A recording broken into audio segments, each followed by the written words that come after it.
एक विचार के तहत आज कहानी का शीर्षक है मैं निर्दोष हूँ। यूपी पुलिस से निकाले गए 17,000 पुलिसकर्मियों में से एक नौजवान की कहानी है ये। उम्मीद है पसंद आएगी। पिंटू तालाब के किनारे बैठा पानी में कंकर फेंक रहा था और खुद से ही बातें कर रहा था। न जाने क्या होगा, सारी मेहनत बेकार हो गई।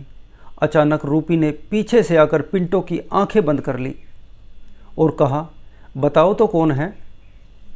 मुझे परेशान मत करो, घर चली जाओ रूपी। पिंटू ने रूखे स्वर में और बोझिल मन से कहा। इतना सुन रूपी पिंटू के पास बैठ गई और समझाते हुए बोली, देखो पिंटू, दुख मानने से कुछ हासिल नहीं होगा। जो हुआ उसे भूल जाओ। मगर कैसे भूल जाऊं रूपी? मेरी सारी मेहनत पर पानी फिर गया। अपनी इस बर्बादी को भूल पाना इतना आसान है क्या? तुम तो जानती हो रूपी, मेरा बचपन से ही यह सपना रहा कि मैं पुलिस फोर्स ज्वाइन करूं। जब मेरे साथ के बच्चे खेलते थे तब मैं पढ़ाई करता था या एक्सरसाइज किया करता था ताकि मैं पहली ही भर्ती में चुन लिया जाऊं। चाचा जी और बड़े भैया हमेशा मेरा विरोध किया करते थे। वो कहते थे कि हमारे पास इतने रुपए नहीं हैं कि नौकरी के लिए रिश्वत दे सकें। आज के समय में बिना रिश्वत नौकरी नहीं मिलती। वो कहते थे कि अपनी हैसियत पहचानो और कोई काम धंधा करो। हम मजदूर लोग हैं। सभी मेरे विरोध में खड़े थे, मगर केवल माँ ही ऐसी थी जो हमेशा मेरा साथ बंधाती थी। माँ हमेशा कहा करती थी कि बेटा तू मेहनत कर, तेरी मेहनत एक दिन रंग जरूर लाएगी। माँ का यही विश्वास मुझसे एक नई शक्ति का जोश भर दिया करता था। मैंने मेहनत मजदूरी करके अपनी पढ़ाई का खर्च भी अपने आप ही उठाया ताकि किसी पर बोझ न बन सकूं।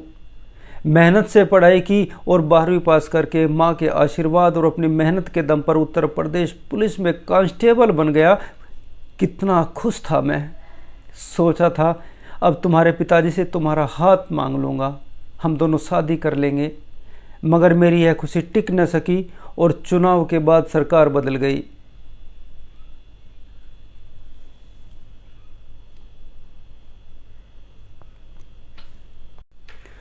नई मुख्यमंत्री ने गद्दी पर बैठते ही 17,000 पुलिस कर्मचारियों को निरस्त कर दिया। हाईकोर्ट और नई सरकार कहती है यह भर्ती असंवैधानिक थी।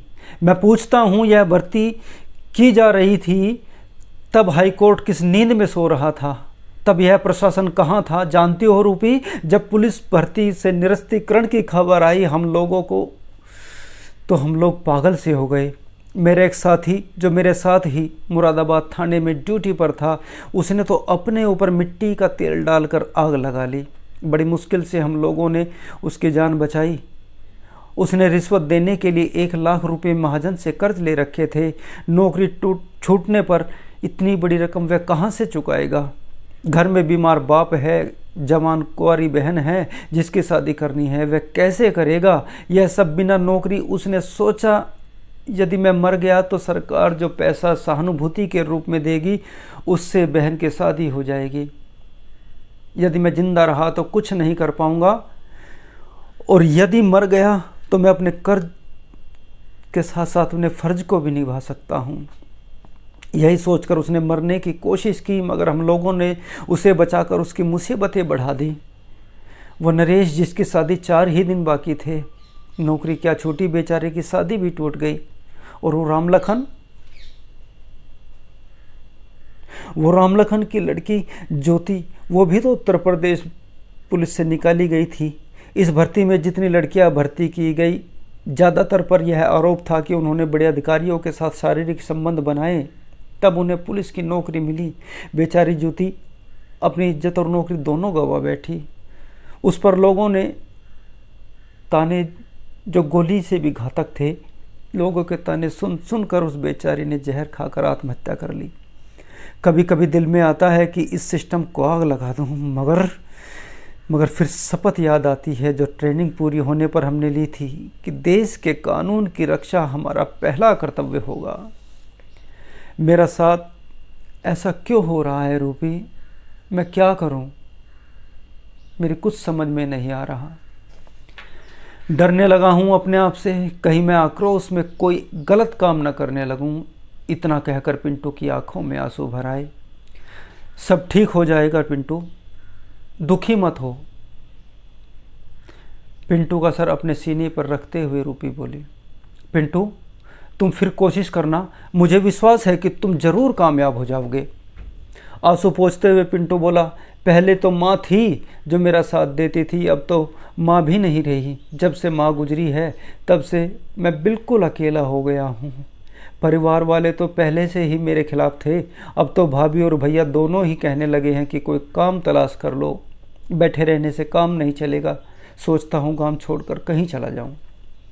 ऐसा ना करना पिंटू, मुझे यहाँ अकेली छोड़कर मत जाना, मैं तुम्हारे बिना जी नहीं पाऊँगी। मुझे भी अपने साथ लेकर चलना, यदि तुम मुझे छोड़कर चले गए तो मैं इसी तालाब में डूब मरूंगी। रूपी ने आंखों में आंसू भरते हुए कहा, रूपी समझने की कोशिश करो, मैं इस काबिल नहीं रहा कि तुम्हारा साथ निभा सकूं, तुम्हारा हाथ थाम सकूं। तुम बहुत बड़े घर की बेटी हो और मैं कुछ भी नहीं। यदि नौकरी न छूटती तो तुम्हारे पिताजी से तुम्हारा हाथ जरूर मांगता। रूपी मैं तुम्हारे काबिल नहीं रहा, मुझे भूल जाओ। इतना कहकर पिंटू खड़ा होकर चल दिया। पिंटू की बातों ने रूपी का दिल चकनाचूर कर दिया था। एक और जोर की आवाज़ आई, जैसे पानी में कुछ गिरा हो।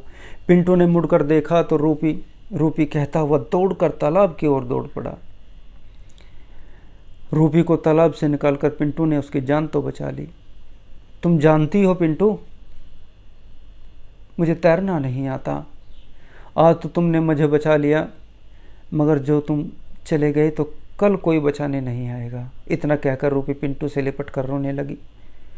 पगली, अगर तुम्हें कुछ हो जाता तो क्या मैं जिंदा रह पाता? पिंटू ने रूपी के आंसू पोंछते हुए कहा। मगर रूपी, पहले मुझे कुछ बन जाने दो, फिर तुम्हारे पिताजी से हमारी शादी की बात करूँगा। एकाएक रूपी बोली, पिंटू तुम कोई अपना काम कर लो, मेरे पास 20,000 रुपये हैं जो मेरे पापा ने मुझे दे रखे हैं। तुम उनसे कोई अच्छा सा काम कर लो, अगर और रुपयों की ज़रूरत पड़े तो मैं पिताजी से दिलवा दूंगी। पिताजी भी तो तुम्हें बहुत चाहते हैं, वो तुम्हें मना नहीं करेंगे। नहीं, मैं इतना खुर्दगर्ज नहीं हूँ रूपी कि तुम्हारे प्यार के फ़ायदे के लिए इसका इस्तेमाल करूँ। नहीं रूपी, मैं ऐसा हरगिज नहीं करूँगा, पिंटू ने आक्रोशित मन से कहा। तो एक रास्ता और है, वह यह है कि तुम हमारे कुछ ज़मीनी ठेके पर ले लो और फसल उगाओ। वैसे भी पिताजी सारी ज़मीन ठेके पर ही देते हैं, रूपी ने कहा। और इससे तुम्हारी पढ़ाई भी चलती रहेगी, काम भी मिलेगा, हम दूर भी नहीं होंगे और तुम किसी पर बोझ भी नहीं बनोगे। पिंटू मुस्कुराते हुए, हाँ यह ठीक रहेगा। पिंटू ने रूपी के पिता सुरेंद्र त्यागी से बात की तो वह खुशी खुशी मान गए और 50 बीघा ज़मीन पिंटू को ठेके पर दे दी, ट्यूबवेल और बैलगाड़ी भी। पिंटू खुशी खुशी अपनी खेती कर रहा था, साथ ही अपनी पढ़ाई भी कर रहा था और अगली पुलिस भर्ती की तैयारी भी कर रहा था। अब पिंटू के परिवार में सभी सदस्य पिंटू के गुण गाते नहीं थकते थे। पिंटू और रूपी बहुत खुश थे। सब कुछ ठीक चल रहा था कि अचानक एक दिन ऐसी घटना घटी जिसने सब कुछ तहस नहस कर दिया। एक दिन जब पिंटू खेतों में पानी चला रहा था तो कुछ नकाबपोश आदमी उसकी ट्यूबवेल में आ घुसे। पिंटू ने उन्हें बाहर निकालना चाहा मगर असफल रहा। इस झगड़े के बीच एक नकाबपोश का नकाब चेहरे से हट गया। तब एकाएक पिंटू चौंक गया। बबलू, तुम? बबलू जो पास ही के गांव का लड़का था, जो पिंटू के साथ ही पुलिस में भर्ती हुआ था तथा दोनों एक ही थाने मुरादाबाद में ड्यूटी पर थे। बबलू भी पिंटू की तरह ही बिना रिश्वत के भर्ती हुआ था, मगर फिर भी नौकरी से निकाल दिया गया। पिंटू ने पूछा, सब ठीक तो है? आज इतने दिनों बाद मिले हो और वो भी इस हाल में, और ये लोग कौन हैं? पिंटू चौंकता हुआ पूछता है। इतने में चेहरों से नगाह हटते चले गए। विनोद, यामीन, नीरज, प्रवीण, तुम सब एक साथ? ये सभी लड़के पुलिस से निकाले गए नौजवान थे। हाँ, बबलू ने उत्तर दिया। हाँ विनोद, जिसने भर्ती होने के लिए 1.5 लाख रुपए दिए थे, जिस कारण इसे अपनी ज़मीन बेचनी पड़ी, अब बेरोजगार है। ये यामीन जिसे अपनी 2 बहनों की शादी करनी है, मगर घर में एक फूटी कौड़ी नहीं है। इसने सोचा कि नौकरी लग गई और बड़े घरों में बहनों का रिश्ता तय कर दिया। अब दहेज के लिए कुछ रुपए तो चाहिए। ये नीरज, जिसे बैंक का वह कर्ज चुकाना है जो उसके पिताजी ने कारोबार करने के लिए लिया था, उधर कारोबार ठप हो गया, इधर बेटा नौकरी से निकाल दिया गया। ये प्रवीण, इसे अपनी गिरवी ज़मीन छुड़ानी है। सोचता था तनख्वाह से हर महीने महाजन का कर्ज दे दूंगा, अब नौकरी नहीं तो तनख्वाह कैसे। इसका मतलब कि तुम सभी लोग कुछ गलत काम करने लगे हो, पिंटू ने पूछा।